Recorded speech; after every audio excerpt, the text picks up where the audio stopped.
6, we are done with several issues. Those issues are very understandable. No need for me to have recap or to reteach again those issues. They're very familiar. We have problems with poverty at teenage pregnancy, which are very familiar to you, right? Participants, familiar delay. Familiar delay. Okay, familiar. So let's have another issue or problem.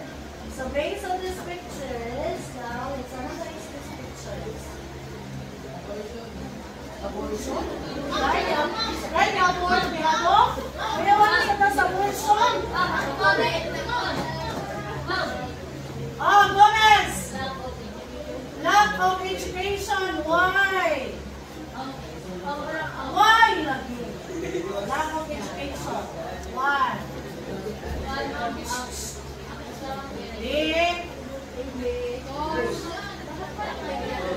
The other picture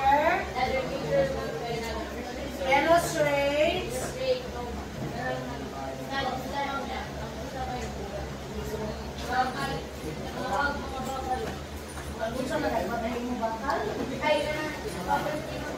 sa may area. Naglisod. Sa mga kalisod. No? Okay, nanginabuli kay naglisod. Okay, very good observation, Gomez. Very good. So based on this two pictures, Gomez is able to give his idea that this picture will illustrate lack of education. Now, what difference is C? So what are the difference? Yaka ni Gomez. First picture is reading or studying. Second picture is earning and living. Nanita ko, trabaho. Sa mga trabaho, nangalkal o basura. Okay. Is this reality or not? Reality. Reality dili. Reality. Dahil mga kanina ay ngani? Yes, of course. We do have neighbors na nag-experience po in ani, right? Sometimes, some of you, igo mo ani, uy, relative to igo ka. Sometimes, we opt to go to school because of financial problems.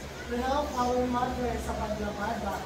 We help our father sa pagpamanday.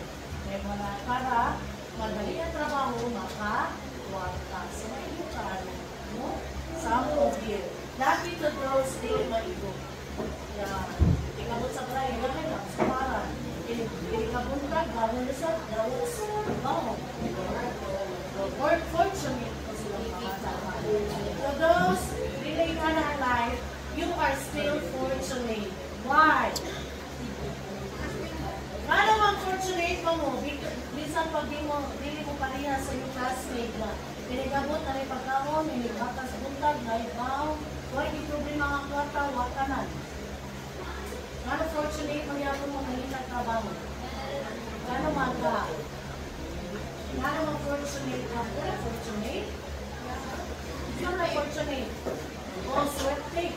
Swerte yapon mo. Bisa pag-ingali mo the experience. Why? Why? Makapalit sa mo gusto?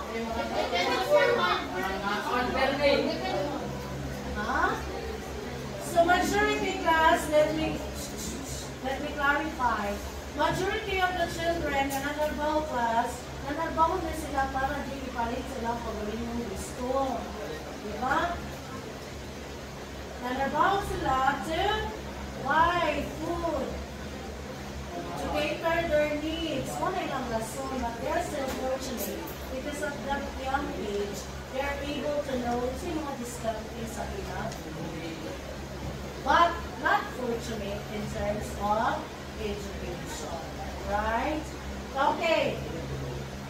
Now, if you are in the shoe of the children, and that's the second picture, wherein you want to learn, posible makayang walay bata, hindi gusto makakato. May kailan na bata, hindi gusto makakato?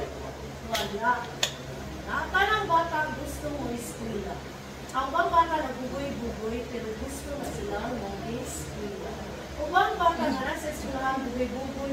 mag-istra, magpabadlo, pero nani part sa lang self that we want to learn.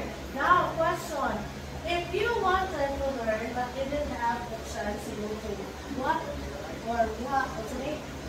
will be your feelings or how do you feel? Why, Campus? How do you feel if you wanted to learn but you didn't have the chance to learn? So Campus will feel sad. Why? Ooh. Ano mo sad? Campus na lang because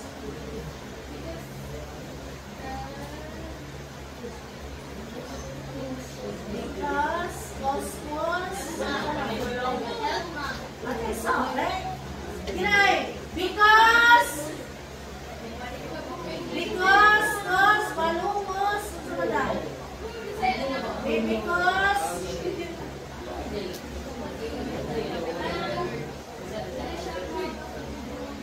saan natin ka ba sa libro?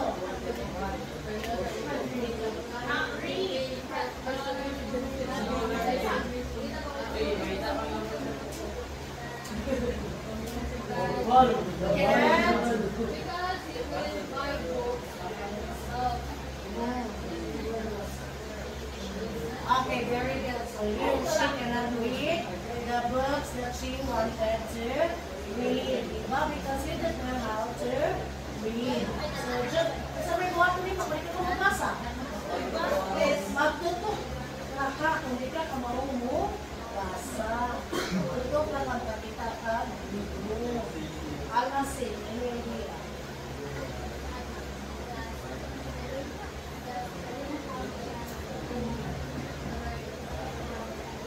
Okay, so I feel sad because I didn't have the chance to learn, or I'm not having the chance to learn. So masabi ka, nakita.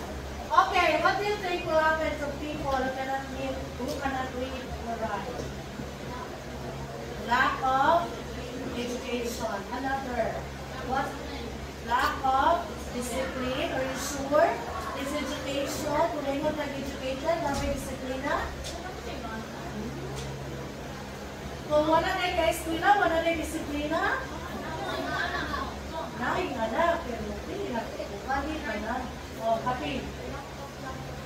Oh, yes. Number 1 is lack of job opportunities. If you don't know how to read and write, the greater opportunities is kanang minimal lang. No? Kaya hindi ka kabawang basa o isip. Ending, parang hindi sa panguhan, pang-degree, you will end up into jobs na hindi sa gayo lang po ang yang nakuha na. Dahil hindi mo sa kabawang basa na. So what? For example, kanang mga kargador. Diba? Tungod di siya maumusuha kung mabasa, ilang siya sa iyahang amo. Hindi mo siya maumusuha kung mabasa. Pero mga tindera, hindi mo sa mga tindera, hindi ka maumukwenta, sa kamawag siya kabasa. No? Saan pa ako na trabaho? Sa karalap o trabaho, ka ipailad na lang because hindi man sila maumubasa o musuha. Basuriro ko no. Kita basuriro ka, hindi ka kamamusuhat ang mubasa. Kita pag-butilya.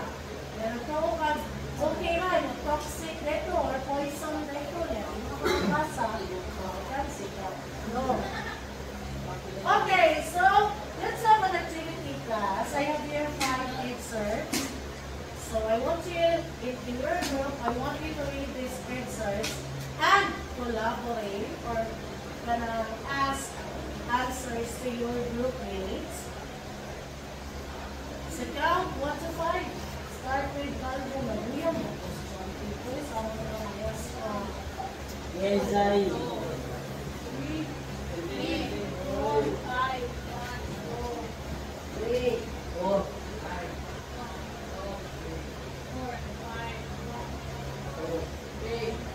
5. Pinsan mo ito? Gising. Awesome.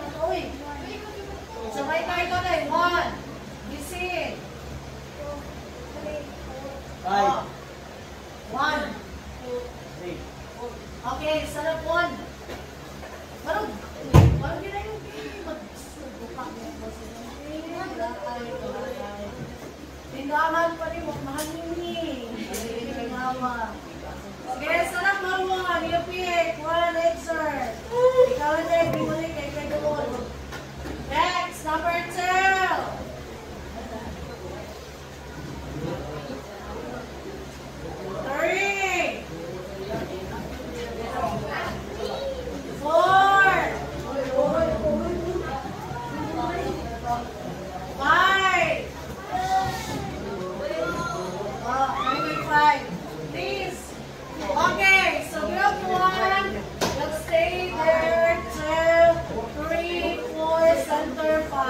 You go to your group, grab a chair for the circle.